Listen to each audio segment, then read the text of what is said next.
Okay. Subcommittee will come to order. Should probably close the doors in the back. Without objection, all members may have 5 days to submit statements, questions, and extraneous materials for the record, subject to the length limitations provided in the rules. We're delighted to have Assistant Secretary Stilwell here, a genuine Senate-confirmed, permanent, well, as permanent as things go in this town, Assistant Secretary for East Asia. I think that's a first in the last 2.5 years. And we also have Acting Assistant Administrator Steele, who's been with us before and continues to be in an acting capacity. I used to think that most of the actors in this country lived in my district. Apparently now we have just as many actors living, or actings living, here in the Washington, D.C. area. They're with us today to discuss U.S. policy toward East Asia, including that in the State Department and the USAID and their respective budgets. With all that's going on in the region, we could probably do, a series of 5-hour hearings. We will abstain from that. I know that I believe elsewhere in the Capitol there's a 3 or 4 hour hearing of a non-official organization just on what's going on in Hong Kong. Speaking of Hong Kong, this has captivated the world's attention. This began in response to a law that would have allowed people in Hong Kong to be extradited to mainland China. The protests have expanded into a more general demonstration against Hong Kong's shrinking autonomy. The number of people participating in the demonstrations is truly astounding. You had 2 million people participate in one protest, that being 1/4 of Hong Kong's population. Congress has taken notice. I've introduced a resolution with Ms. Wagner and Mr. Yoho, Mr. Conley, co-sponsored also by Mr. Curtis, that expresses our support and the fact that the American people stand by the people of Hong Kong. Our colleague Chris Smith has introduced the Hong Kong Human Rights and Democracy Act, which many members of this subcommittee, including myself, have co-sponsored. And James McGovern has introduced a bill that would restrict U.S. firms' ability to sell certain non-lethal weapons to the police in Hong Kong. And I and several members of this subcommittee have co-sponsored that bill as well. While Hong Kong has been the focus of world attention, it may not even be the most significant human rights violation in China. That may be what is happening and has continued to happen to the Uyghurs and other Muslim minorities in Xinjiang province. One administration official has said that 3 million Uyghurs and other minorities are in what that official called concentration camps. And yet, despite multiple appeals from both parties in Congress, the current administration has not sanctioned a single Chinese official for their role in this atrocity. Thankfully, Congress is beginning to act. The Senate recently passed a bill focused on Uyghur human rights, and Congressman Smith and I have bills that we introduced quite some time ago and that I expect the full committee will move on soon. Moving south, we see the Rohingya, another Muslim minority, under siege. Given the fact that both with regard to the Uyghurs and the Rohingya, the United States has done far more than just about any country in the world, save only Bangladesh that has opened its borders to the Rohingya refugees. It is astounding that there are some in the Muslim world that try to paint the United States as anti-Muslim. We are, after all, the country that bombed Belgrade to save the people of Kosovo and Bosnia at various times. The Burmese military's atrocities against the Rohingya have led nearly 1 million people to flee to Bangladesh. Hundreds of thousands of Rohingya are displaced internally in Burma. which I know their government calls Myanmar and our State Department calls Burma. Chairman Engel has been a leader on this issue and has introduced the Burma Act, which the full committee passed in July. I think more pressure needs to be brought to bear on the Burmese government and the military in order to create conditions so that the Rohingya can return in safety and with citizenship documents. That is why I join with Ms. Wagner in introducing this week a bill that would revoke Burma's GSA preference, its duty-free exports to the United States, so long as the Rohingya are wrongfully exiled and subject to mistreatment. These trade privileges will be restored only when the President certifies that Burma has created conditions for the safe, dignified, and voluntary return of the Rohingya, including citizenship documents. And I have gone so far, and I did this to drive home a point, that if Burma cannot provide safety for the people of North Rakhine State, and moreover, if its military and officials engage in ethnic cleansing, then perhaps that area should become independent or be transferred to sovereignty of Bangladesh. This is not because I see a desire to change international borders, but I will point out that the United States has supported the change of international borders almost never, but once, in order to prevent genocide and ethnic cleansing, and that was the creation of South Sudan. So while we support, in general, the territorial integrity of all countries, when a country engages in mass atrocities against a part of its population, that can change. The United States needs a more balanced trade relationship with the countries in the region. I actually commend President Trump for recognizing we have the problem, but we have not achieved a solution. Our trade deficit last year with China was $419 billion, 21% increase over the last year of the Obama administration, and we should not forget our trade deficits with Japan, $67 billion, South Korea, $17 billion, Vietnam, $39 billion, and Taiwan, $15 billion. My script says I'm almost out of time. That's very charitable, but there are a couple other issues I should mention. One is the escalating dispute between Japan and South Korea, which impairs our ability to defend the region, and I will be asking our witness whether we should be seeking to mediate that dispute. We have President Duterte's massive human rights abuses in the Philippines, including the imprisonment of Senator De Lima, Cambodia's prosecution of 2 Radio-Free Asia journalists, and a verdict is expected soon. The State Department certified that Thailand had a civilian and democratic government.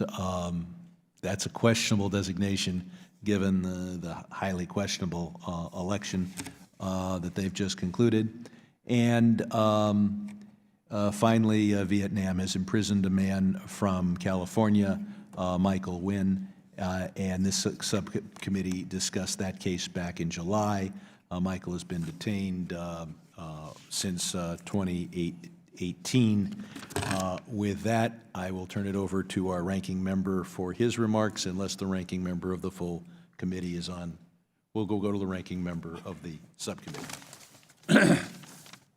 Thank you, Mr. Chairman, and I appreciate you being here, Ms. Stilwell, Assistant Secretary, and Ms. Steele, the Acting Assistant Secretary, for the Bureau that you're in, because you're doing a great job. I've followed you over the last few years, and I appreciate you standing up and doing what you're doing, so thank you. Thank you, Chairman Sherman, for calling this hearing. I appreciate the opportunity to discuss the fiscal year 2020 Foreign Assistance Budget request for the East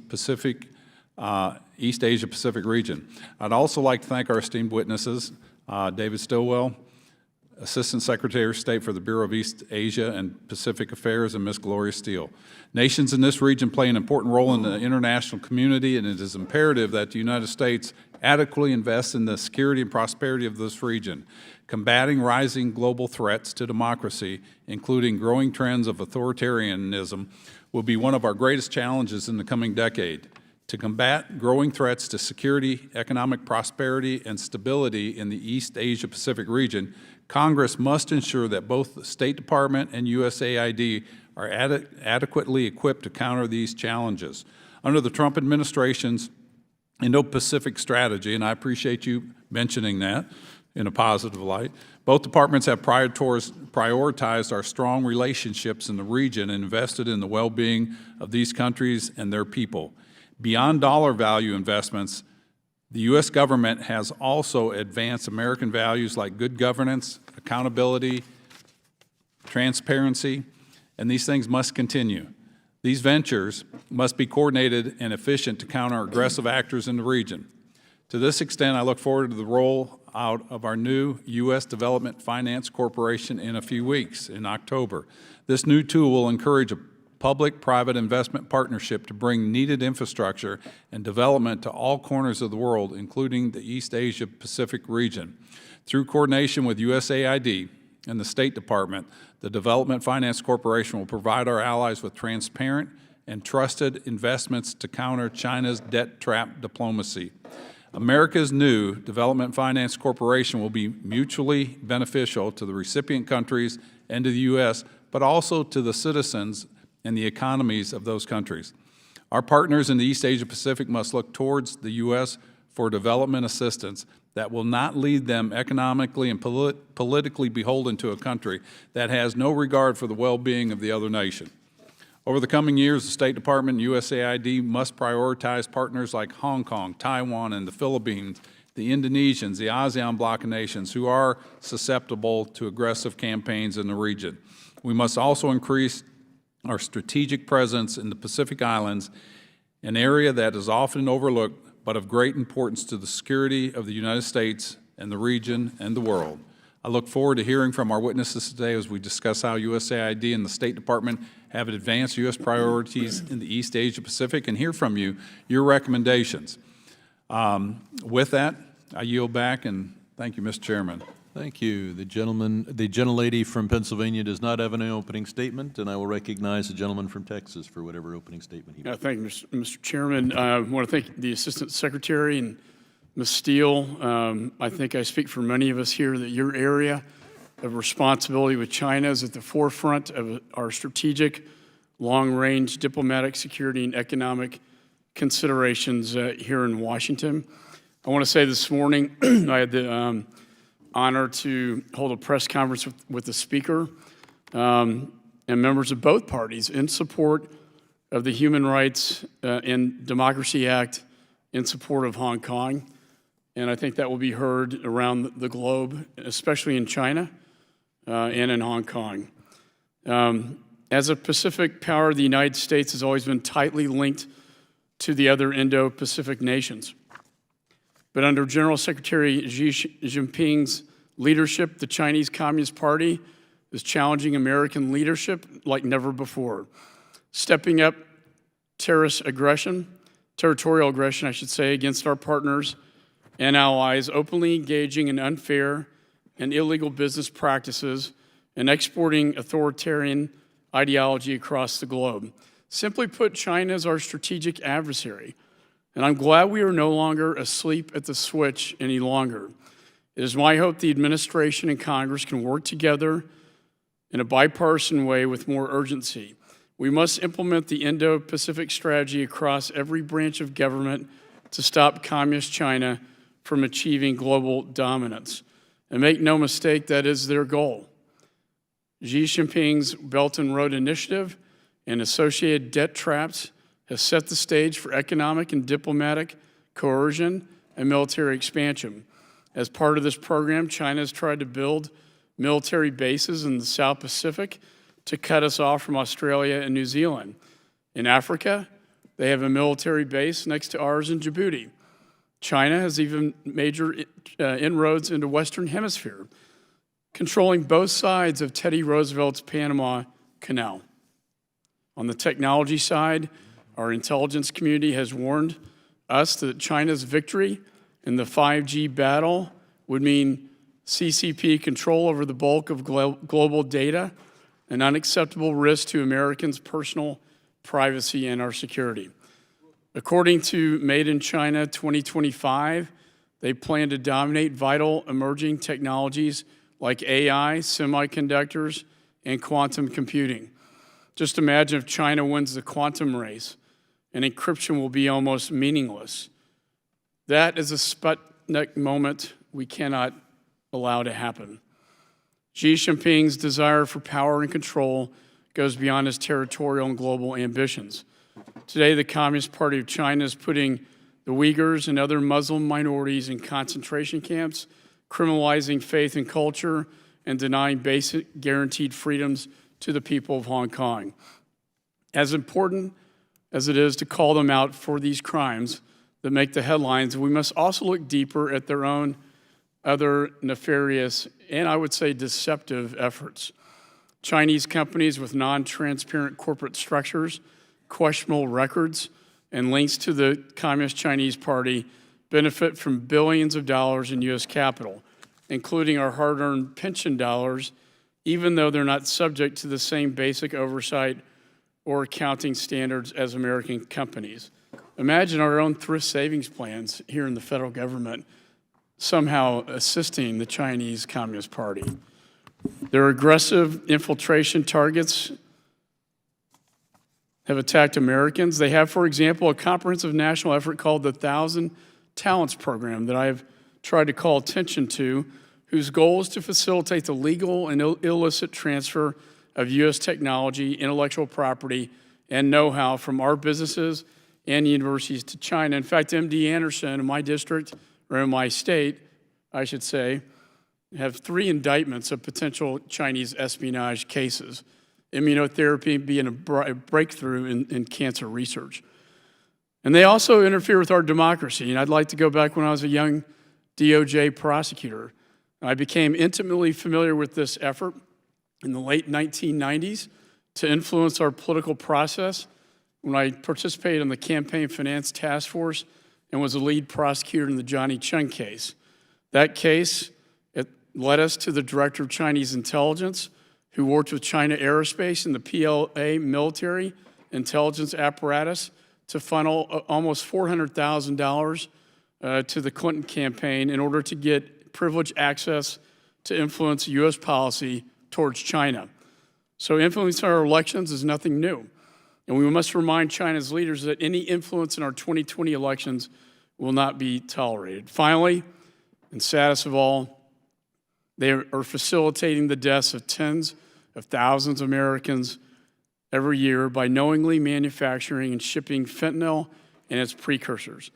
Mr. Secretary, you have a vital and challenging job. And what a great foreign policy for China. And they look back at the opium wars. They can poison Americans and make money off it. I'm sure you were heartened recently as thousands of brave democratic activists assembled outside the U.S. consulate in Hong Kong, waving American flags, singing our national anthem, and demanding that the United States stand up to the Chinese Communist Party. And just today, I was honored to meet with them. They are a true inspiration for democracy over tyranny. So I thank you for being here today. And Mr. Chairman, Ranking Member, thank you for holding this hearing. I yield back. Thank you, and I would comment that there are bills to require us to start looking at the packages coming in from China to get the fentanyl, and that I'm working on legislation, look forward to working with you on it, to encourage or at least hold harmless those countries that have debts to China that are part of a debt trap and simply choose not to pay. That shouldn't hurt their credit rating. With that, the gentleman from Hawaii is allowed, without objection, can participate in this hearing. He informs me he does not have an opening statement, and I do not know who else wishes to be recognized for an opening statement. Just for a brief second. Sure, I'll recognize the gentlelady from Missouri. I thank the chairman very, very much for hosting this hearing, very important, and to our witnesses, not just for your time, but for your service to our country. I want to just make a statement here of strength and policy, supporting and associating myself with the ranking member's comments along with our chairman's. The Indo-Pacific is home to some of the world's largest populations, democracies, and fastest growing economies. The United States must continue to invest in this dynamic region in order to secure a future in which rule of law, free and fair trade, and strong democratic institutions underpin relations among Indo-Pacific states. With that, I will yield back, as promised, quickly, and I look forward to questions. Does the gentlelady from Virginia have an opening statement? And so now it's time to introduce witnesses. We have with us the newly confirmed new Assistant Secretary of State for East Asian and Pacific Affairs. He is a former Brigadier General and was Asia Advisor to the Chairman of the Joint Chiefs. I look forward to hearing his testimony. Let's hear the gentleman for 5 minutes. Thanks, sir. Chairman Sherman, Ranking Member Yoho, and members of the subcommittee, thank you for the opportunity to appear before you today to testify regarding the President's fiscal year 2020 budget request for East Asia and the Pacific. I thank the subcommittee for its leadership in supporting engagement with the Asia-Pacific region. Pleased to be joined by Senior Deputy Assistant Administrator for USAID, Asia Bureau Gloria Steele, who represents one of our primary USG partners in implementing this strategy. This region is home to a host of the administration's top foreign policy challenges, addressing the Chinese government's pursuit of a repressive alternative vision of regional order that would trample the shared norms and democratic principles that have provided peace and prosperity for billions of people. Also need to address unfair and non-reciprocal trade relations, need to ensure continued U.S. access to strategic sea and airspace that is vital to our economic and geographic security, and building international commitment to address the nuclear and missile threat from North Korea. Simply put, what the United States does in this region will have a significant impact on whether the current free and open international order endures or is replaced by a new type of governance that favors might makes right, revisionism, and repression. Our work here truly matters. In support of the administration's Indo-Pacific Strategy Implementation Plan, the President's FY2020 request includes a diplomatic engagement budget of $336 million and a foreign assistance budget of $760 million for the EAP Bureau. Consistent with the administration's approach to burden sharing, we are coordinating with our partners and allies, treaty allies, Japan, Australia, and ROK, each with their own Indo-Pacific strategies, are leaders in this regard. In Southeast Asia, there is a great potential to further expand cooperation with treaty allies, Thailand and the Philippines, and with important partners such as Vietnam, Indonesia, and Singapore. More broadly, the administration is committed to our efforts throughout the region, including our engagement with ASEAN, the ASEAN Regional Forum, East Asia Summit, Pacific Islands Forum, and the Asia-Pacific Economic Cooperation Forum. Our budget request sees significant growth in assistance for the Pacific Islands. Ramping up U.S. assistance in coordination with other partners will demonstrate our solid and growing commitment to the Pacific, with an emphasis on helping them defend their own interests. On 5 August, Secretary Pompeo announced our intent to begin negotiations on certain provisions of the compacts with the Federated States of Micronesia, the Marshall Islands, and Palau. In the economic sphere, EAP programs in this request will reinforce the market-based economic systems, private sector finance, and open investment environments that have driven the region's economic success.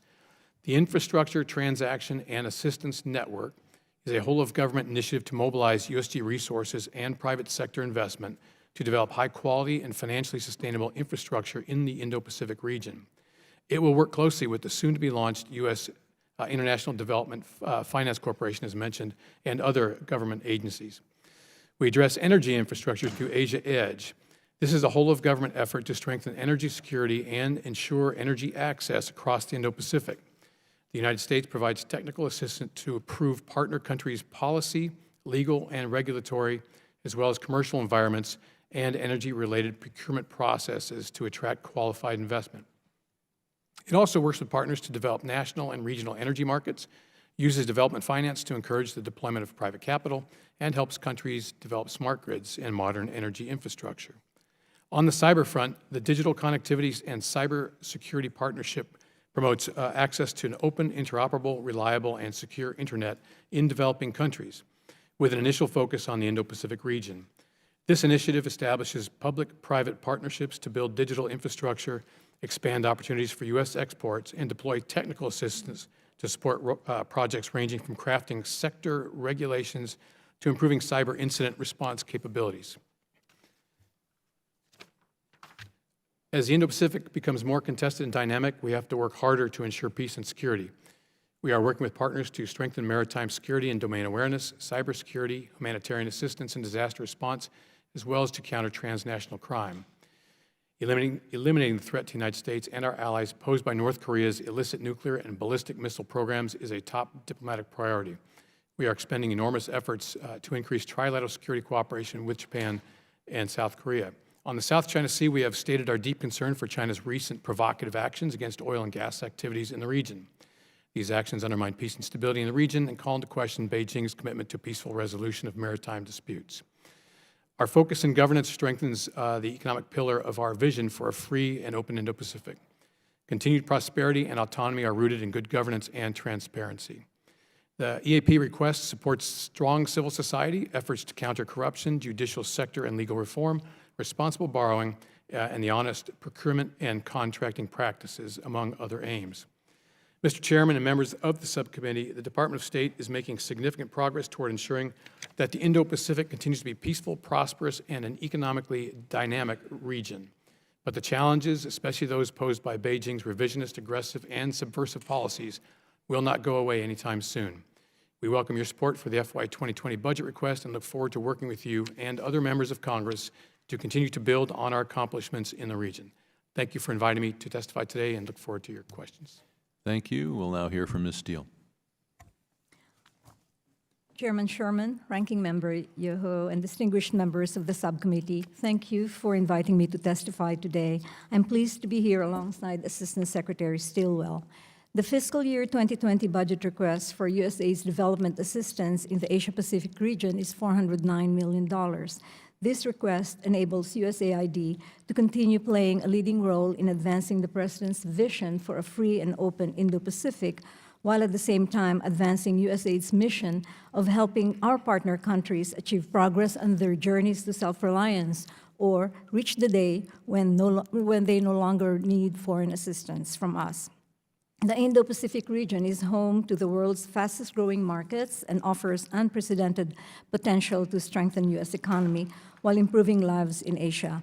Yet the region's continued growth and the ability of U.S. companies to compete freely and fairly is hindered by deficits in good governance, rule of law, and respect for fundamental freedoms. These conditions are also compromise stability in the region, which is home to majority of the humanity. A free and open region is essential to our own prosperity and security.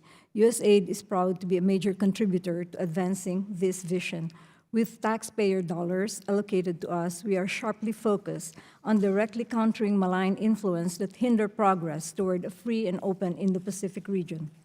We focus our efforts on three objectives that we see as having the highest potential to generate concrete near-term results, including benefits to U.S. private sector. These objectives are fostering good governance and transparency, as well as strengthening democratic systems, unlocking private sector enterprise-driven economic growth, including by leveling the playing field for legitimate investors who are often constrained by the lack of transparency and corruption in business processes abroad, and improving the management of natural resources, particularly energy, which are important for sustained long-term growth. On good governance, USAID plays a leading role in the U.S. government's Indo-Pacific Transparency Initiative to foster sound, just, and responsive governance, strengthen democratic systems, and protect human rights. In the Philippines, for example, where public frustration with slow court system has contributed to tolerance for a harsh anti-drug campaign, USAID introduced an e-court management system in more than 300 trial courts and trained more than 3,000 judicial personnel. These have enabled courts to handle cases more transparently and expeditiously. For example, the average rate of pending cases in the courts that received U.S. assistance has been reduced by over 4%, from 4 years to 2.3 years. A lot more work needs to be done, but there is progress there. On unlocking private enterprise-driven economic growth, we are taking advantage of our on-the-ground long-term presence in our in-country relationships to reform policies and foster transparency and rules-based transactions.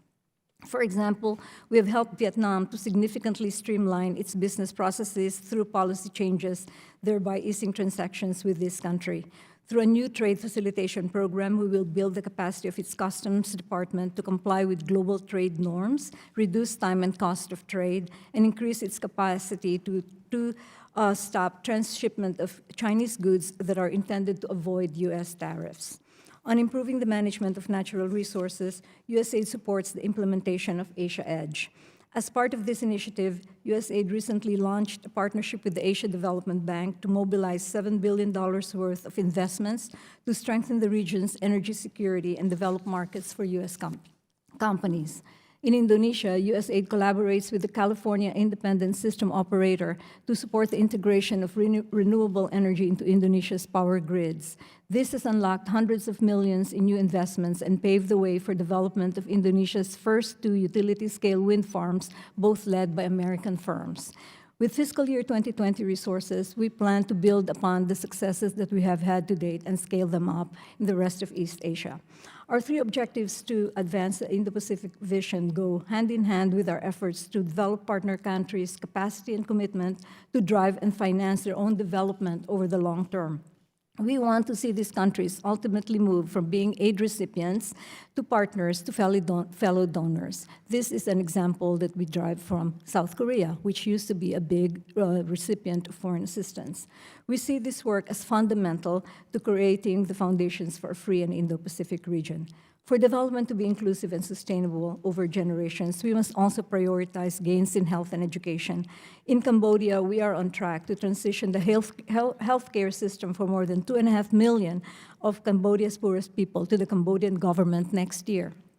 In Vietnam, just this month, we reached a turning point in the country's higher education reform with the official launch of an undergraduate program in the USAID-supported Fulbright University in Vietnam, the country's first fully independent, not-for-profit university. In closing, the East Asia-Pacific region is a strategically important one for the United States. With this budget request, USAID will continue efforts vital to advancing free and open Indo-Pacific and increasing partner countries' ability to drive and finance their own development. Thank you very much for your support.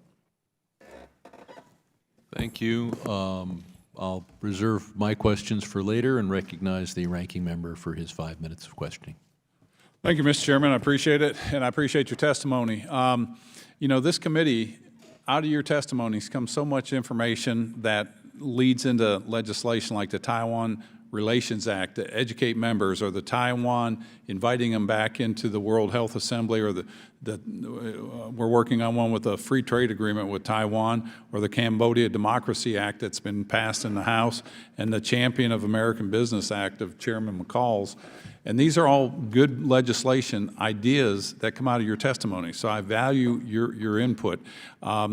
Secretary Stilwell, you've got a vast amount of experience and knowledge with your service in the Air Force, which we appreciate it, and retired as a Brigadier General. You joined by another one here, different branch.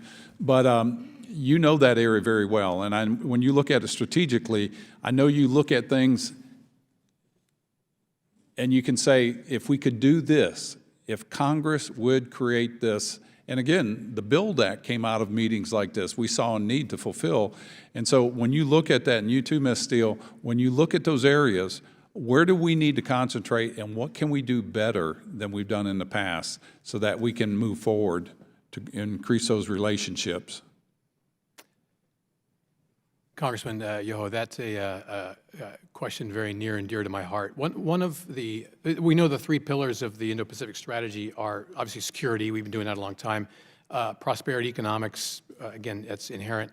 Governance, that one is relatively new since it's now challenged. We assumed democracy was the norm. But since you're asking for new thoughts, human capital is a thought, an idea we heard a lot of on this last trip to the region. This idea that American education institutions, American processes, American democracy, a number of things that we do here, science technology education, any number of legal education for rule of law. These are things that we can cheaply export to these regions, and there's a very large thirst for these. We have done things recently to manage the numbers and types of students coming to the U.S., specifically from China. If you look at those numbers, they're actually continue to rise. It's just that we are taking a harder look at who is coming and from what organizations and with what intent. And so if I was to offer one thought, I would look at the, sharing what it is that makes the U.S. great in terms of human capital, and then sharing that with the soon-to-be leaders of these countries. Thank you. That's good. Ms. Steele? Thank you very much for asking that question. First of all, I would like to thank you for the support we have received to date. The support for the Indo-Pacific strategy and the journey to self-reliance are very important to us and to the mandate of USAID. We do, like you, want to be able to move countries away from full dependence on us, but we need to build upon their commitment and their capacity. And rather than coming up with new ideas, what I would like to request is that you continue to support the programs that we have right now. For implementing the Indo-Pacific, we are working on improving transparency and governance, strengthening economic systems, and improving management of natural resources.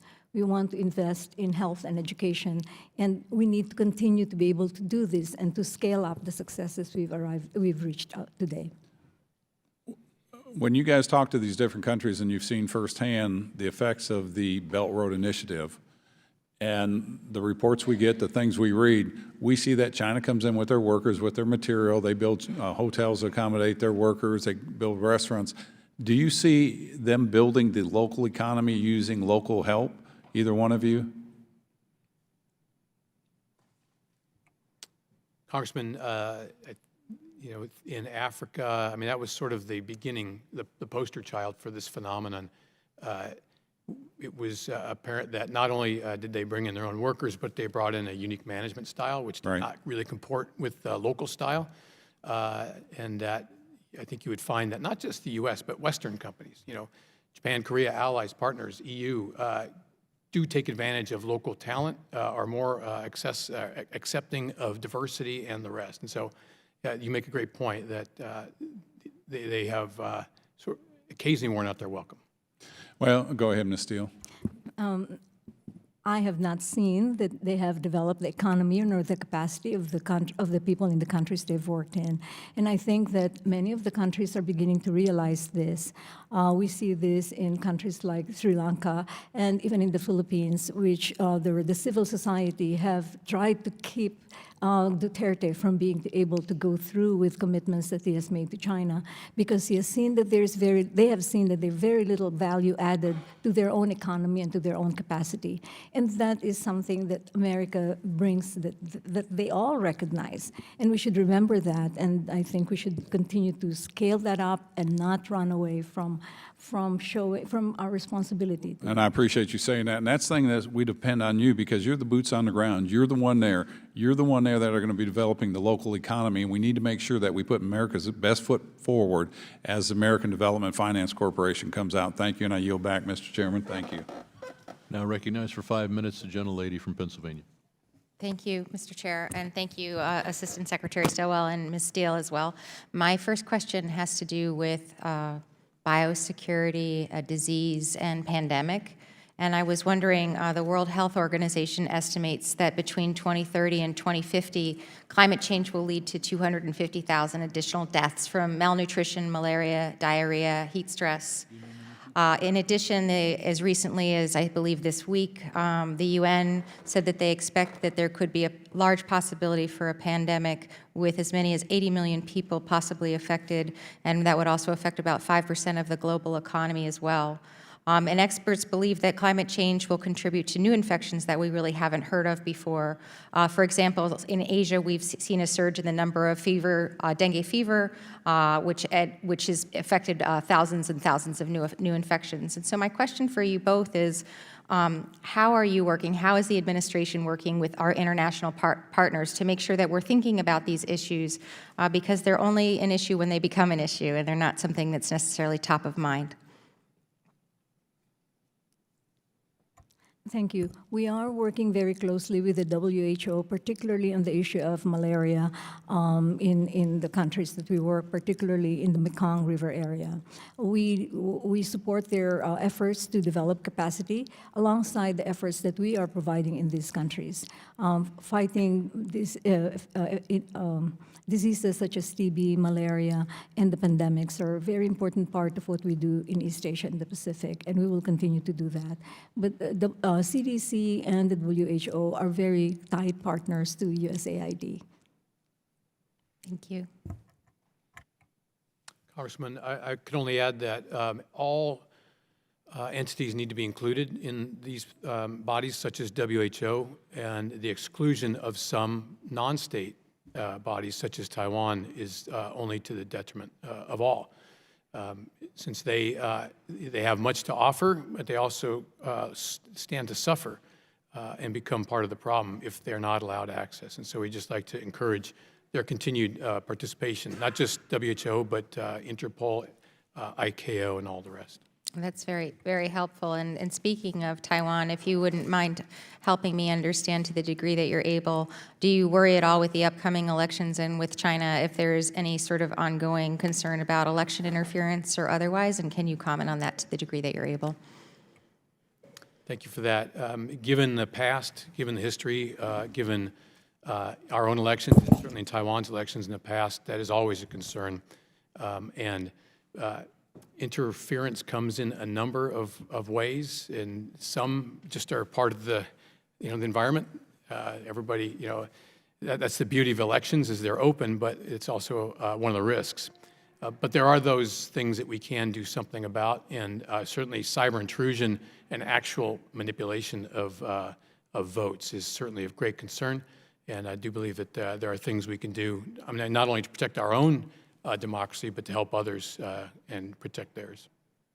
And maybe what I would ask is if we might, offline of this conversation, if you feel uncomfortable with exact details, provide examples of what we can be doing to be more helpful in that area. I would be happy to do that. That would be great. And with my last minute and 23 seconds, if you wouldn't mind, Mr. Stilwell, what is your understanding of the China-Cambodia agreements over the Ream port, and what will happen if the PL Navy has permanent access to that port? Well, thank you for that question. I do believe that it represents a larger strategy to push not just PLA, but Chinese presence throughout the region, especially along its critical sea lines of communication and other things. And so, as you mentioned, there's been lots of reports in the news and elsewhere of the intent to develop a port, and in this case, a naval facility on Cambodia territory. Contravening Cambodia's own law about allowing foreign forces to be based in their own territory. We've noted that both Thailand and Vietnam have taken issue with this and have voiced their concerns.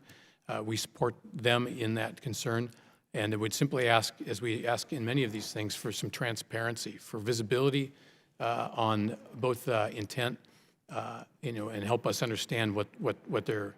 Because the words say there's nothing to see here; it's just development. But unfortunately, as we've seen in Djibouti and Pakistan and other places, there's more to it. And so we will continue to press on that. Thank you, and I yield back. I appreciate it. Now recognize the gentlelady from Missouri. I thank you, Mr. Chairman. I thank our witnesses for their testimony. The administration has requested a sharply increased funding for the Pacific Islands. While many Pacific Island nations cooperate closely with the United States, just 2 days ago, the Solomon Islands announced it would break with Taiwan and instead recognize China. China coerced the Solomon Islands to make this decision before the communist government's 70th anniversary on October 1. Assistant Secretary Stilwell, have you considered traveling to Taipei in accordance with the Taiwan Travel Act to demonstrate America's support for Taiwan in the wake of this demoralizing event? Congresswoman, there's 3 parts to that question, and I will try to address all 3. The first part is concern about what's happening in the Pacific. If you look at the Federated States of Micronesia, for instance, it covers a piece of territory the size of the United States. It's massive. The actual land isn't that great, but the water is, and the EEZs and the resources those represent are of great interest not only to those countries, but to us as well, because they carry strategic significance. And so I accompanied the Secretary recently, early August, on a trip to Micronesia, first time ever for a Secretary of State to go there. And we had some great exchange with both Palau, Micronesia, and Marshall Islands presidents on ways that we can, one, resume the compact, at least maintain our position there, as the compact is coming up for renewal, and then sending a message to the rest of the region that the U.S. is not absent, that we are interested, and then we will be there to help. On the issue of the Solomon Islands itself, we're concerned in that as you describe, intentional shifting over is really aimed at Taiwan and in shrinking Taiwan's diplomatic space, which we would, again, remind all players of the intent of the Taiwan Relations Act and the 3 communiques and all other agreements is to settle this problem between the PRC and Taiwan in a diplomatic and through dialogue and not through pressure, coercion, and the rest. Please remind me the last part. Well, I just want to encourage you to consider traveling to Taipei, especially given that multiple countries have recently severed their ties with Chinese due to pressure. Congressman, if you point to recent history, I think you'll find very positive movement on both sides, so of Taiwan leaders to the U.S. and vice versa. Certainly want to remain inside our own commitments to the PRC to demonstrate what rule of law looks like and abiding by commitments, because that's the issue we have right now, is signing up to something and then not following through or ignoring it. We'd like to demonstrate proper behavior, but I do believe that there is still room to explore, and the Taiwan Travel Act does give us that. It does give us that, and I want to make sure that Taipei's sovereignty does not erode further. And have you got anything else to add about some of the actions that the U.S. government may be able to take to ensure that? We are exercising the latitude given Taiwan Travel Act, and I'll be happy afterward to get back to you. I appreciate it. Ms. Steele, can you explain the rationale for the increase in the Pacific Island funding? We've had a little bit of a preview of that and its strategic importance, but will any funding be directed to the Solomon Islands, which has just undermined U.S. strategic interests in the Indo-Pacific? We are reassessing our assistance to the Solomon Islands at this point. But we are working in other countries, Papua New Guinea, Fiji, the Micronesia, Marshall Islands, and all the other countries. They are strategically important to us, both from a security perspective and an economic perspective. I appreciate it. And I know I only have a minute left here, but the chairman did talk about Hong Kong, so I'm just going to say that we're all obviously deeply concerned regarding China's attempts to use influence operations to silence critics of its harsh response to the Hong Kong protesters, who continue to fight heroically the erosion of their autonomy under the heavy-handed Xi administration. Ms. Steele, how is the United States working to amplify voices supporting Hong Kong's autonomy? I would like to yield that question. Can you yield to the Assistant Secretary, please? Well, I would first like to compliment the Congress on meetings today with Joshua Wong, and that doesn't violate anything. He's free to meet with, he's a private citizen, he can meet with who he chooses, and Congress can meet with who they like. And again, those are things that are, again, very positive demonstrations of support for the activity there. And I think has had the proper deterrent effect, because we have not seen the things that we were most concerned about was a 1989 reenactment. Right. So I would say that U.S. policy, although sometimes intangible, sometimes squishy, that is definitely effective. It just sometimes you have to take time, be patient, and watch. But as far as deterring negative action, and I hope it continues to prevent any ill-advised activity. My time has expired. I'm sure others will ask the question. I appreciate the cooperation of the chairman on our recent legislation. I appreciate that very, very much, and I will yield back. Yes, I'll now recognize myself for 5 minutes. Mr. Secretary, you talk about us making commitments to China with regard to a one China policy. Was that pursuant to a ratified treaty or just a presidential commitment? Mr. Chairman, are we discussing 1972, 1979 and beyond, or? Yes, I mean, we're talking about the commitment made at least by the executive branch and perhaps by us. I'm just asking a question. Is there a ratified treaty under which we agree to, for example, not have you visit Taipei? On the U.S. side, we have the Taiwan Relations Act, which encapsulates and captures the discussions and the agreements between 1972 and 79. Those, as far as bilateral agreements, are captured in the 3 communiques. Well, the communiques, that's just a statement by a president of the United States, no more significant legally than the JCPOA. So that can be swept aside. But there is the one enactment by Congress. And I think they complement each other quite well.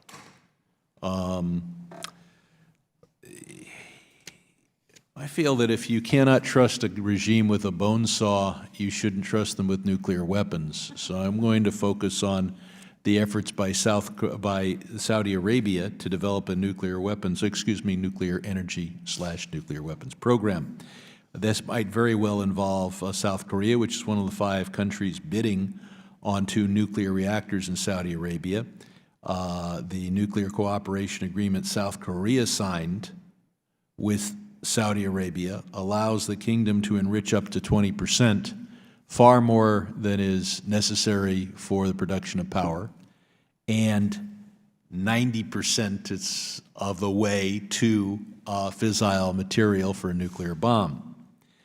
Now, KEPCO, the South Korean nuclear firm bidding on the contract, uses U.S. technology. Is it the State Department position that KEPCO would not be allowed to sell Saudi Arabia nuclear reactors unless the United States signs a nuclear cooperation agreement with Saudi Arabia?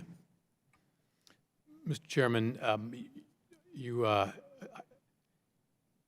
I have not been in this job long enough to research all of those. I knew there's a 1, 2, 3 agreement process that we need to look into, and as far as South Korea's business. I tell you what, respond for the record. Certainly. But let me ask you to do one thing and make it plain. America's died by the tens of thousands to defend South Korea. We stand ready to defend them.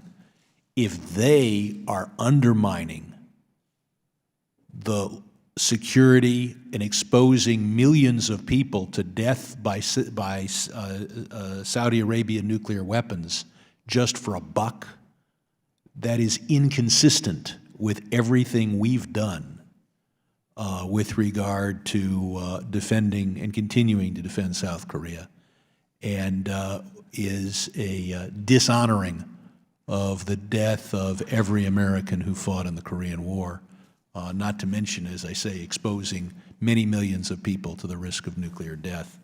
In my opening statement, I mentioned that not only do we have a huge trade deficit with China, but also $67 billion with Japan, $17 billion with South Korea, $39 billion with Vietnam, $15 billion with Taiwan.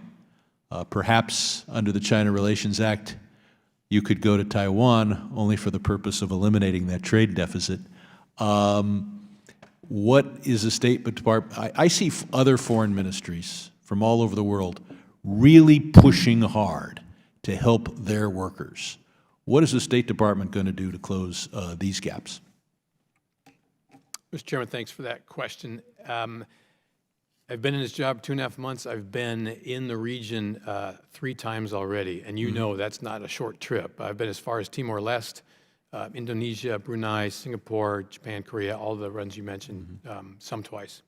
And you know, the business of America is business, and we've carried that message as well. And that, you know, we hear back without asking the concerns and the understanding of the President's concerns with trade deficits and getting truly mutually beneficial trade agreements. And so But they hear it. Does Japan feel that if they don't reduce that trade deficit, that that's an irritant to U.S.-Japanese relations? Sir, I believe that's been made eminently clear, and I do think we just finished a free trade agreement with the Koreans. I think we're going to hopefully Well, conclude. that's not a free trade agreement that led to a reduced trade deficit. That's just a free trade agreement that helps Wall Street. Let's continue to focus on Japan and Korea. They have many disputes going back to World War II. What Japan did in the first half of the 20th century was outrageous. The fact that the South Koreans don't seem to be able to reach a final agreement with Japan as to what the recompense should be, or reach a final agreement that turns out not to be final, has got to be frustrating to the Japanese. While you were there, you said you did not plan to mediate or engage, given how critical it is that Japan and China work together, especially go back to implementing their trilateral intelligence sharing agreement. What can we do to make sure that the antipathy of the first half of the 20th century does not lead to military and insecurity in the first half of the 21st century? Mr. Chairman, I did say that I did not intend to arbitrate, and I do believe that's the right way to go on this, but I did not say I was not engaged. I was I burned up a lot of time on phones in meetings. The Secretary has met trilaterally with both Japan and Korea as a group 8 times, the President twice. I can't tell you how many times I've met both bilaterally and trilaterally to address. But you realize how difficult it is to explain to American taxpayers why they should spend more to have a bigger commitment to Northeast Asia, because we have to deal with the inefficiencies of the fact that the Japanese and South Koreans are focused on the first half of the 20th century, and because they can't go, I don't want to be glib about this, but given a choice between having a naval squadron or having good cooperation between Seoul and Tokyo, I think a lot of military planners would choose the latter.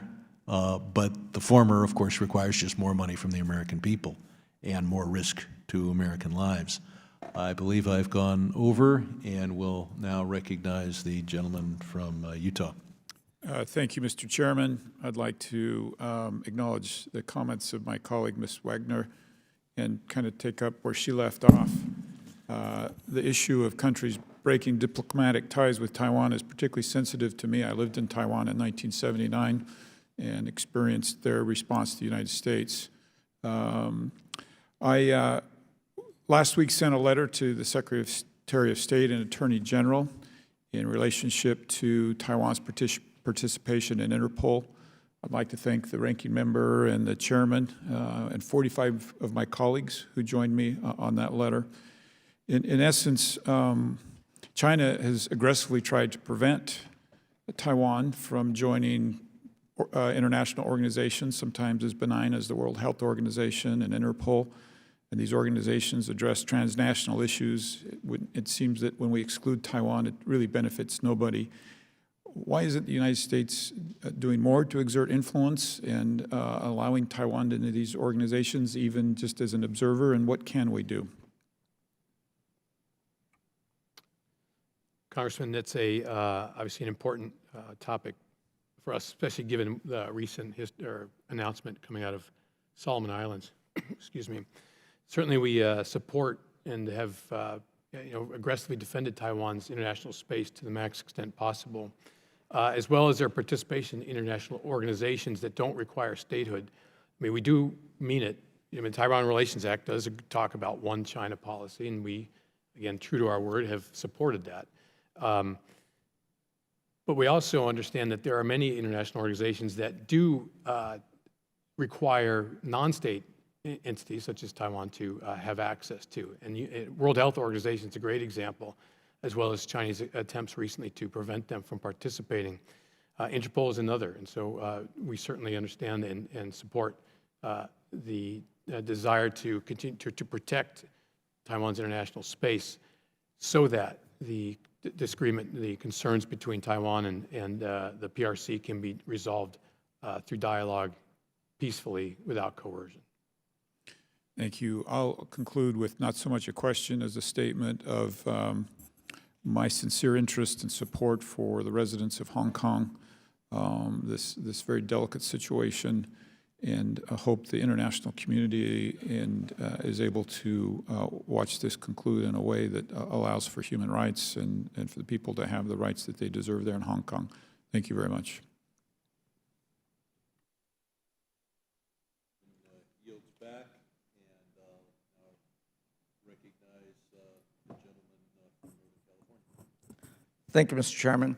I'm going to follow up on, some points that the chairman raised a little bit. As the chair of the caucus on Korea, I've traveled multiple times over the last few years, both to the Korean Peninsula, but also to our friends and allies in Japan as well. And, Assistant Secretary Stilwell, maybe if you could just expand. Obviously, pretty concerned about the deterioration of the relationship between two close friends of the United States in the Republic of Korea and Japan.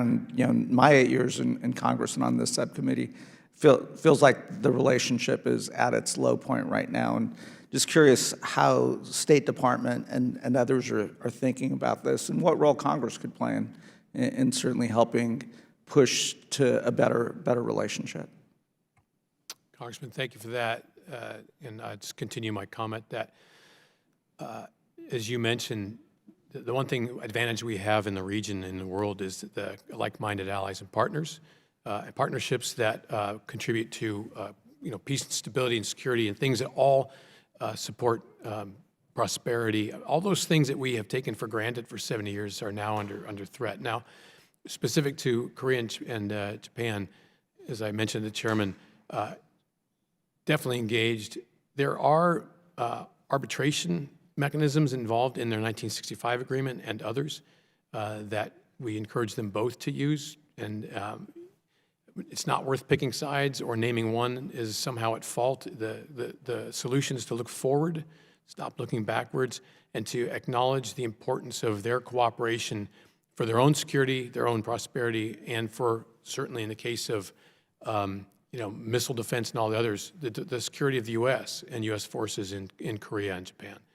And this is the message I've carried consistently, and hopefully they will resolve or begin the process. Certainly that's the perspective of Congress. These are two close allies, two democratic free market nations that share relations and are strategically important to the United States. And obviously China, certainly the more friction there is, it just empowers China's ambitions in that region. Ms. Steele, thank you for your service as well. I know USAID's been looking at malaria in Southeast Asia, and I think there was a recent report suggesting that upwards to 65 million people in Southeast Asia are at risk of contracting malaria. Obviously, public health infrastructure, disease and detection isn't necessarily great in the rural parts of that country. In addition, there are reports of seeing some drug-resistant malaria, and just putting my doctor hat on, curious, what USAID's approach is to combating malaria in the region, and working with nations in the region to strengthen some of their public health infrastructure. Thank you for that question, Congressman. In fact, resistance to current frontline medications for malaria has been a constant problem for us, and we are working very closely with WHO in trying to test different approaches. And I think I know we've been achieving some successes in Laos, for example. We have seen a 90% decrease in the cases, in malaria cases, and we would like to be able to scale that up in the other countries. So we're continually testing and doing surveillance to make sure that the further increase in malaria in the region does not continue. Great, thank you. And shifting my line of questioning as well, one thing, when we think about the South China Sea and we think about maritime security in that region, Assistant Secretary Stilwell, we've seen the Filipinos the government at times, kind of make overtures and positive statements towards China. We've now started to see them, say, well, wait a minute, maybe that wasn't such a great direction for us to go into, as China is, aggressively pushed into that maritime area. And obviously, there's disputes. If you could give us an update on, the latest on that region. So thank you for that. In July, I took my first trip to the region, and the second stop was Manila. We conducted a bilateral security dialogue where exactly this topic was discussed at length. And, the good news is that, I guess security is sort of agnostic. The desire is to maintain access to EEZs, resources, oil exploration, all those things that a sovereign nation should enjoy in its near seas, territorial seas, and EEZs. This was discussed at length. I can get happy to follow up with the exact outcomes of that, but I will tell you that this dialogue, the Assistant Secretary of Defense Shriver and I, with our counterparts on the Philippine side, were in strong agreement on the way forward on the relationship. This is, on the one hand, you've got political signaling at the highest levels for public consumption, but it's rock solid where we were talking about the U.S. alliance and our cooperation with the Philippines, again, to protect common interests. Great, thank you. I am out of time, so I will yield back. Thank you. With the indulgence of my colleagues, I'm going to sneak in one question. Then I'm going to ask Mr. Barrow to take the chair, which he has promised to do until 4 o'clock or until the hearing is over. I think the hearing will end before 4 o'clock. He can then recognize the gentlelady from Nevada, who is a member of the subcommittee, and then the incredibly patient gentleman from Hawaii. The one question I have relates to, we have 100,000 Americans who have relatives in North Korea. Now, since the year 2000, there have been at least 21 family reunions involving residents of South Korea and North Korea. However, during that time, Korean Americans with relatives in the North have not had a single reunion. And of course, these individuals are entering into old age. Time is running out. As part of your negotiations with North Korea, what can the administration do to provide either of the two types of family reunification visits that the North has allowed, the video conference or hopefully the face-to-face? What can we do as time runs out? Mr. Chairman, that's a really good idea, and I was not aware of that statistic. I'm going to defer to my colleagues, Special Representative Began, on that one, since he's pretty much intently focused. You can't defer to him unless you have a face-to-face conversation with him and explain just how important this is. Oh, and I see him all the time. I will make sure that we have 100,000 Americans, most of them elderly. first heard. So please do what you can. With that, the gentleman from the Sacramento area will take the chair.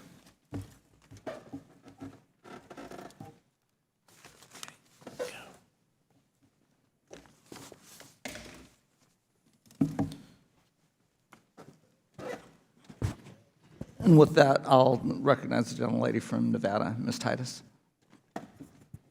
Well, thank you very much. Thank you for being here.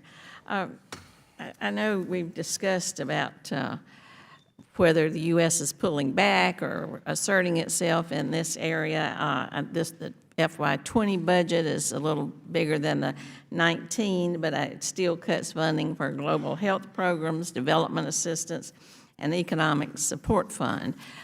If we create a vacuum by not being there, China's going to move into it very rapidly. And China's influence is international. It goes far beyond its neighbors. I mean, they're building ports everywhere from Sri Lanka to Lima. But if you're in the neighborhood, in that sphere of influence, there's a great deal of pressure. And one of the countries that's there that I want to ask you about is Mongolia.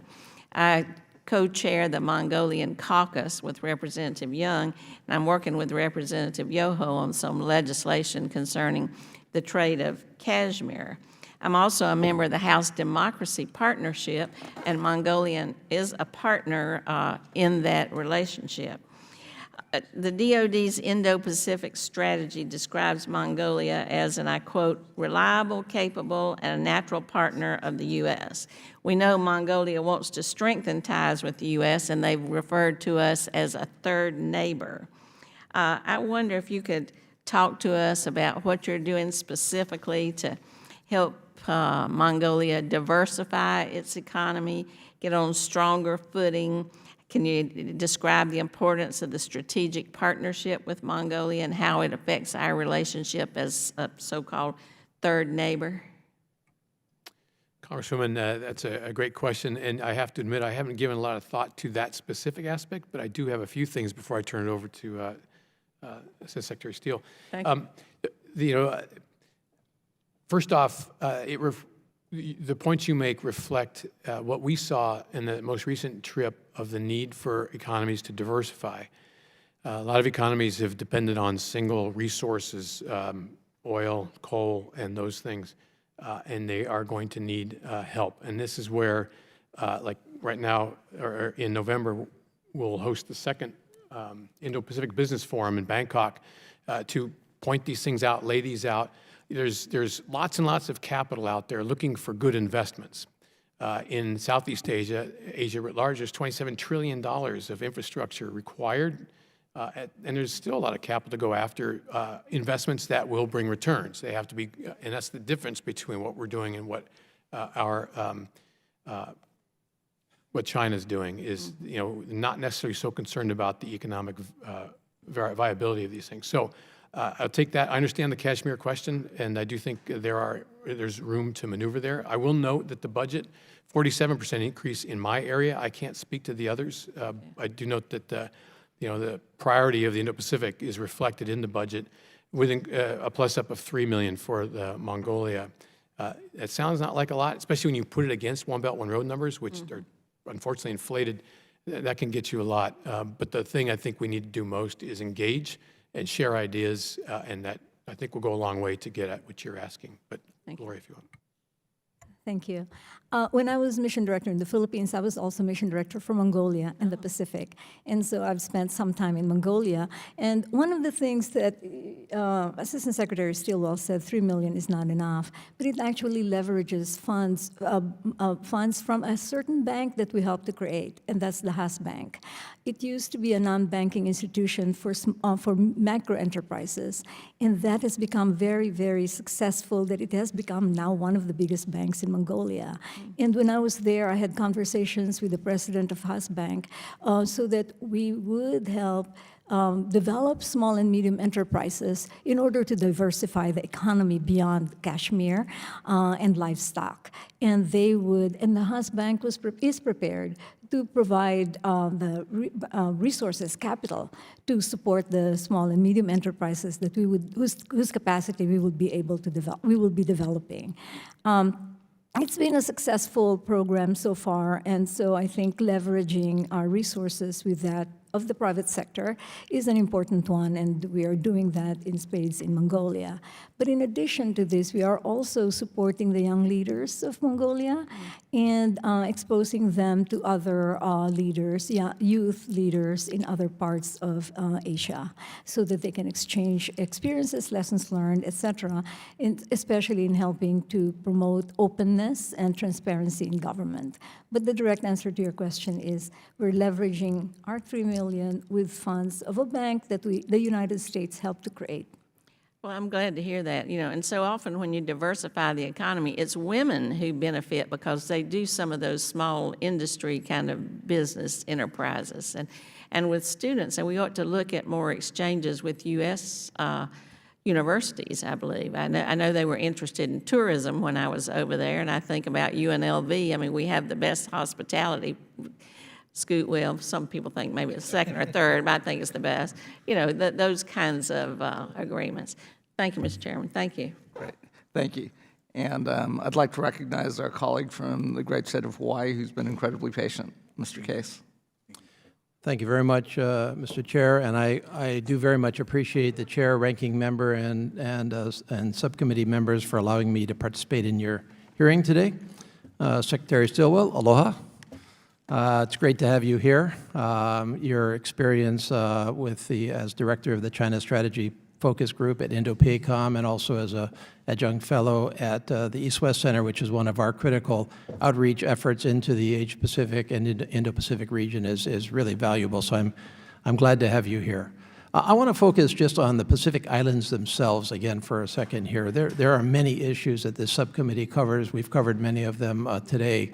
But if you take the actual Pacific Islands, who are mostly the islands sometimes referred to as Micronesia, Melanesia, and Polynesia, you will find that there are about 24 of them, 12 independent states and 12 territories, jurisdictions, freely associated states. But if you take the total area of those jurisdictions, including their EEZs, as you referenced, Mr. Secretary, the statistic actually is shocking that if you take all of that land area and add it up, it's more than the land area of Russia and China put together. So we're talking about a huge area of our world. And we're talking about the front lines, really, of the regional superpower competition that we have referenced in our national security documents. And I think we would both agree, perhaps, I don't want to put words into your mouth, but maybe I will, that this area has, in that context, been overlooked and needs a little bit of catch-up, including the soft power, if I can put it that way, Ms. Steele. And so I want to ask you, and this is renewed focus inside of Congress. We now have a Pacific Islands caucus focused just on those island jurisdictions here in Congress. First time ever that the chair and the ranking member and Mr. Young from Alaska and other members have joined together to try to give some attention to the Pacific Islands themselves, across the board, militarily, economically, socially, whatever is needed, climate change-wise. And so the question I want to ask is a very broad one, but we've got all of these programs. Some of them are new programs. We've got the Asia Reassurance Initiative Act. We've got the Infrastructure Transaction and Assistance Act. We've got the Maritime Security Initiative. We've got the new U.S. International Development Finance Corp. And then, as you said, Ms. Steele, we should focus on our existing programs, so USAID, Peace Corps. What's missing? I mean, I just get the sense that although this increased attention is there and the intention is there to focus, that we're still not where we need to be. I mean, is there a glaring omission here? Is it purely about more funding? Yes, we're all patting ourselves on the back about, more funding. That's great, but that's relative. It may have been way low, probably was way low for a decade plus. Should we just be ramping it up completely more on the funding side, or are there holes in our programs that we should be especially focusing on right now? Mr. Secretary, I want to take a shot, and then Ms. Steele, please. Congressman, you make a great point, and I'll speak to the strategic aspects, and I'll let Mr. Secretary Steele talk to the larger questions about development and such. So, the sheer size of the region is daunting, and it's all water, and things that go in the water don't move very fast, and so getting in there, you have to get there. If you have to fly in there. Having flown into Micronesia, that runway is short. For the Pacific Islands Forum, we had to, get aircraft that could land on that runway at Tuvalu and all those. So there is a development aspect there, just simply in terms of infrastructure and transportation that will link them more closely with global economies and other things. There are other ways, I think, to get at the environmental issues as well. But I think at least in some ways, they just relate to getting there and being in the area. But, the thing, I got to sit next to President Heine on the way back from the meetings in Micronesia, and we discussed for a while sustainable development and what sorts of things that they can do to provide for their own people for the long term that is sustainable. And on the security side, one of those is defending your own resources in terms of EEZs, fisheries and such. And I do believe that's a place where we can cooperate. I'll be out in Indo-PACOM mid-October, and that'll be one of the topics we raise. Thank you. Thank you. briefly. I'm out of time, not to mention I'm not on the subcommittee, so I can't take those liberties. Thank you very much for the question. As I said, I was also mission director for the Pacific Islands while I was in the Philippines. And one glaring thing which we are going to be addressing is our presence. We are not present there physically. For example, we run our Pacific programs out of the Philippines. That's why I was the mission director. And there's a lot to be said about interactions with the people of the countries where we work. And we know that from all our bilateral programming. And so what we're going to be doing is assign people to countries in the Pacific so that we can work with them, interact with them, and help develop their capacity and transfer values that we have not been able to do by not being there. And I think this will amplify and expand the impact of the programs that we are having and we will be having as a result of our increased funding. Thank you. I endorse that very much. Thank you. And before I recognize Ms. Spanberger, Ms. Titus wanted to make a quick Oh, yeah, I just wanted to point out that Mr. Yoho is working with me on the, we're working together, rather, on the Mongolia issue and the diversification of the cashmere industry. I thought he had left, or I would have mentioned it earlier, but I just wanted to put that on the record. Thank you. Great. Let me recognize our colleague from Virginia, Ms. Spanberger. Thank you, Mr. Chair. In Central Virginia, farmers, small businesses, and consumers have borne tremendous financial strain due to the administration's ongoing trade war with China. And during a farm tour last month, I heard about the harmful long-term effects that these ill-advised trade actions have on Central Virginians, as we continue to hear stories about the challenges our local businesses have in identifying and maintaining strong international trading relationships. So my question is, during this moment of great economic uncertainty for some of our rural economies, small business owners and consumers, do you see any way in which this budget, or how does this budget strengthen potentially our trade relationships with other countries, and how might that impact some of our rural communities? I'm interested specifically in when we're looking at policies and budgets, how can we ensure that rural communities across the United States, such as the one I represent in Virginia, benefit from Asia's economic growth and strengthen our position in our trade negotiations ultimately with China? When I have talked to American business people, one of their major complaints has been the lack of a level playing field. They're not able to compete openly and fairly because of corruption and lack of transparency. And one of the biggest goals of the Indo-Pacific strategy is to provide that kind of assistance to governments to review and reform their policies so that they can be more transparent, their procurements can be more transparent, and they can change their laws. We are working with ASEAN, for instance, to have one single window and to make it digital and transparent. And we are working with them and the U.S. in order to be able to have the U.S. be able to participate in this single window system that we have opened for the ASEAN.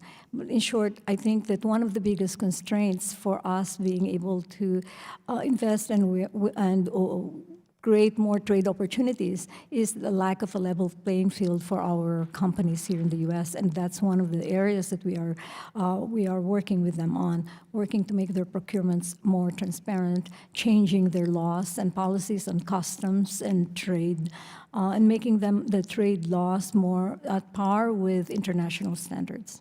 Thank you, Ms. Steele. Assistant Secretary Stilwell, would you like to add anything? If not, I have another question. Thank you, sir. So I know there's been discussion already about the Rohingya and the Uyghurs, and I have a brief question. In 2017, over 1 million Rohingya fled persecution at the hands of the Myanmar military in what the United Nations fact-finding mission report is called genocide, crimes against humanity, and more. And today, the Rohingya live in the largest refugee settlement in the world in Bangladesh. Meanwhile, in the Xinjiang province of China, at least 1 million, but likely closer to 3 million Uyghur and other Muslim minorities are in detention camps. How do U.S. policies and budgets advance human rights in the region? And in what other tangible ways can the U.S. strengthen our commitment to promoting human rights, particularly in this region, recognizing the atrocities the Uyghurs and Rohingya have faced?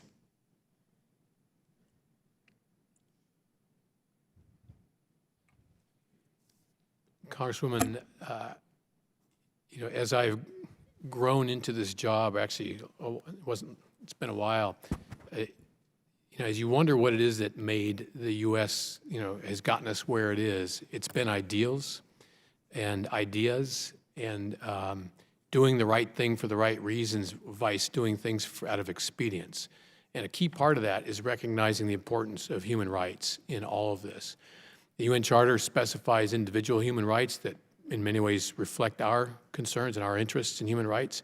There are other countries who look at human rights in a different way and act in that way, in some cases dealing with minorities differently, minority groups differently than they treat the majority. And this relates mostly to the Xinjiang question. So one of the things we should do policy-wise is continue to emphasize the reason why we do that. There's a very positive and there's a very practical reason why you treat everybody the same, because that gets them all on board and that takes advantage of diverse ideas, and you have far less social strife when people feel like they can all contribute and be part of the larger group, vice being an outsider. And so, I think that part of what we do just by getting out and about and talking to people is demonstrating that. When we bring people here, we demonstrate that. One program that I got to see firsthand on this trip was the Young Southeast Asia Leaders Initiative. And a member from Burma actually participated in that VTC we did, video teleconference.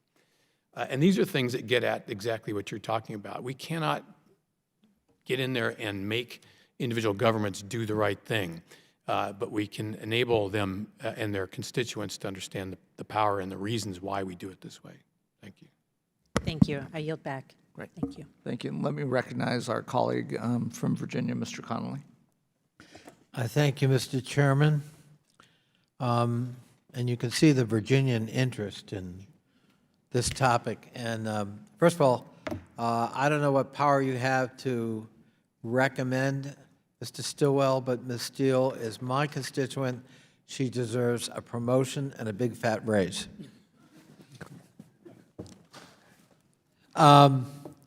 And what you just said, I think was an eloquent statement from a representative of our State Department about who we are and what has distinguished us. We're not always successful, and that doesn't mean there aren't times we don't descend to a level of compromise that frankly sullies our good name and those ideals. But the fact of the matter is we hold them up to ourselves. And I give a lot of speeches to citizens, to new citizens as they're being sworn in. And I always talk about that. It's not our race, it's not our ethnic background, it's not some religious cohesion. It's a set of ideas and ideals that make you an American. And that sets us apart. That is what out of many becomes one. And so I thank you for what you just said, because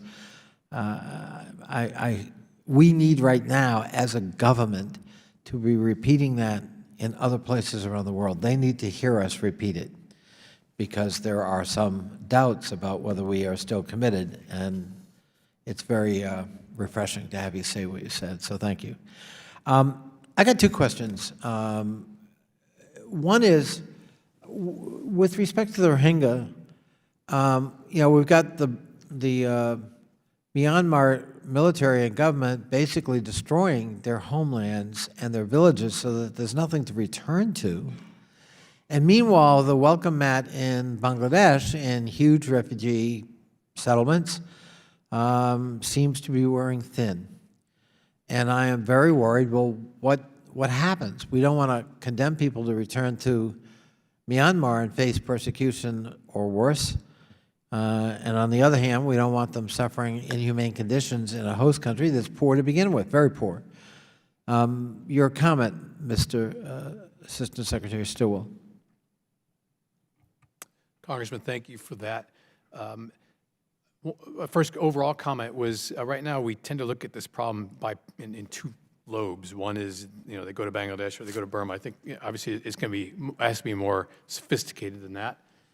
Would also note that the U.S. with the administration and the Congress have allocated more than $542 million to help address this issue. So it's not like we're not engaged. We're actually doing a lot to help out. We've sanctioned through the JADE Act and through other things, not just the members, but the families of the members. No, Ms. Stilwell, I think maybe I didn't phrase the question. I'm not in any way, even inferentially, necessarily focusing on us and criticism of our response. Right. I'm worried about the here and now.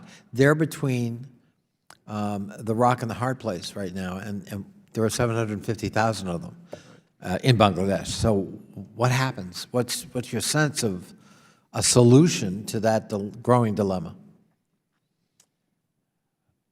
In the end, incentivizing both governments to find a solution that benefits, and getting and growing world attention to this, and regional support and pressure, vice making it like our problem, or we need to get everybody involved to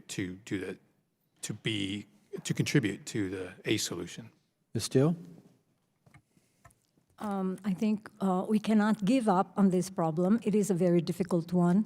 We will continue to work with other like-minded donors, both in Bangladesh and in Burma, to keep putting pressure on the government of Burma to treat the Rohingya better. And to respect their human rights. In the meantime, in the short term, we are providing humanitarian assistance. We are working in Burma with other donors to provide access to education, health, and livelihood.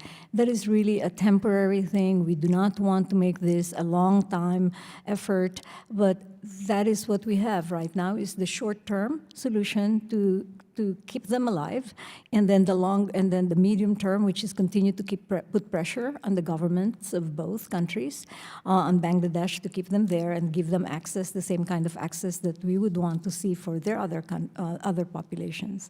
So I think it's just continuing the pressure to do good, to do the right thing by the Rohingya, and working with other donors to amplify the pressure on them.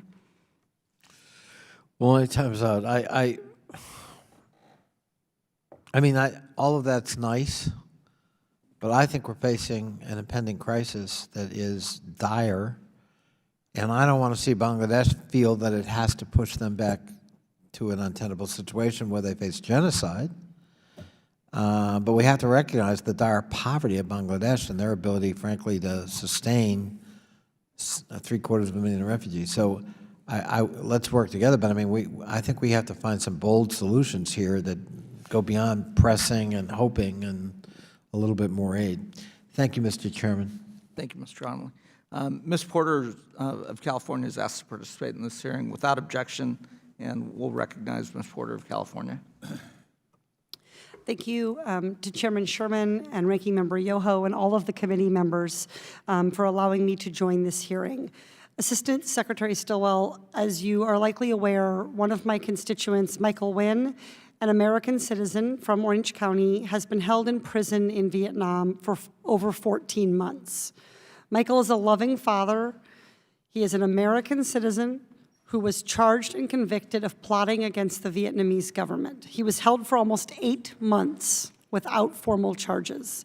His trial this summer lasted only about 4 hours before he was sentenced to 12 years in jail, and that is not justice. Michael's absence is devastating his family. He has a wife and 4 young daughters. They haven't seen or spoken to him since he was detained over a year ago, and they do not know when they will see him again. His family has shared stories with me and with all of this committee about their suffering. His wife is now basically a single mom, working 60 to 80 hours a week as a surgical nurse to try to get by. His kids have trouble sleeping and doing their homework, and 12 years must seem like an eternity to them to wait for his return. Michael's family continues to advocate for his release. In fact, Helen Nguyen, Michael's wife, testified in front of this committee in July, and I am grateful for the strong support that they continue to receive from this committee and from my colleagues in Congress on both sides of the aisle. We are united in our efforts to protect and support Americans abroad. I want to thank your team at the Department of State for consistently raising concerns about Michael's case and for supporting Michael's family. Will you give me your commitment that the State Department will continue to advocate for Michael and continue to raise concerns about the fair treatment of U.S. citizens in Vietnam? Absolutely, and I'm in touch with the ambassador on this subject as well. How does the treatment of U.S. citizens affect the U.S. strategy in the region? A key role of the strategy is governance, and it has to do with human rights, has to do with transparency, it has to do with rule of law. This is a new addition. This is not something that we used to talk about when we talked about regional strategy. And with that, we, as part of the strategy, when we engage, in individual countries, we demonstrate not only our wish that they would follow suit, but the practicality and the reasons why you would do that to benefit, yourself and your population. So I think that's the best we can do right now is to, model the behavior that we would like others to see. Thank you very much. I really would appreciate if you would continue to work with your team to advocate for Michael's release. And I know his family and our community in Orange County would really like to see him return as quickly and as safely as possible. Thank you. I yield back. Thank you. Seeing no other folks with questions, I thought I would make a quick closing statement and also give Mr. Yoho that opportunity as well. First has been my habit, both Assistant Secretary Stilwell and Assistant Secretary Steele. I do want to commend the work of our diplomats and development agents, both around the world and here domestically. And I don't think we recognize the importance of the work that they do. And again, want to make sure that they understand that this Congress certainly appreciates the work that they do and how hard they represent the United States around the world. In addition, there were comments made. If we think about United States leadership globally in the post-World War II era and the 70 years post-World War II, it was pretty remarkable what we accomplished, and we shouldn't make light of that, particularly as we think about rebuilding the East Asia region, stepping up to protect democracy on the Korean Peninsula. And if you think about the Republic of Korea, where it was 40 years ago and where it is today, that is in no small part because of American involvement, American leadership, rebuilding Japan post-World War II. Yes, we created competitors, but we also created vibrant trading partners, stable democracies, and stable allies. And I don't think we're not a perfect nation, but the world is a better place, and that region is a better place because of United States involvement, American leadership, and American diplomacy and development. And as we think about the next 7 years, it will be a different world. But the world needs American leadership and American diplomacy and American aid and development. And as we move forward, that shouldn't be a Democratic or a Republican ideal, because if we're not there, and this committee identifies, there are other countries that may not have the same benevolent desire to create a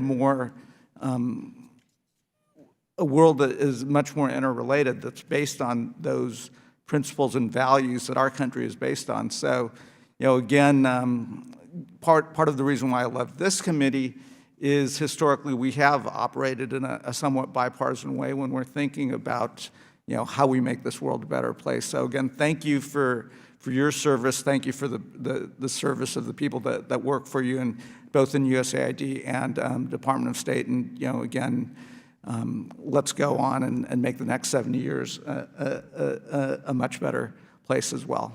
Ted. Yep. Thank you, Mr. Chairman. And again, I appreciate sitting with you too. You guys are great for accessibility, and I hope you feel our office is that way in this committee. You brought up Mongolia, and we can expand beyond Kashmir, absolutely. The Third Neighbor Trade Act, the Mongolian Third Neighbor Trade Act, to be able to create 50,000 jobs in a country, to expand their economy, to diversify that economy at a cost of less than $1 million to the U.S. taxpayers over a 10-year period, and it's only a 5-year bill. This is something that we can do, and we had a group of Mongolian representatives in today, and Kashmir people, producers, and they were saying that, you know, if we can get some money just to update our mills, we can do the weaving and all that and the spinning right here. And that's something going through that bank. And so we're going to send them your direction.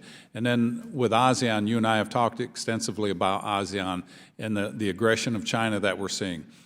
The conduct of the sea agreement that's coming up, law of the sea, for ASEAN to stand up now is so imperative that they stand up and not let China encroach on the EEZs of the Philippines, of Vietnam, of Brunei, or any of these other countries, because if they allow that to happen, there is no turning back.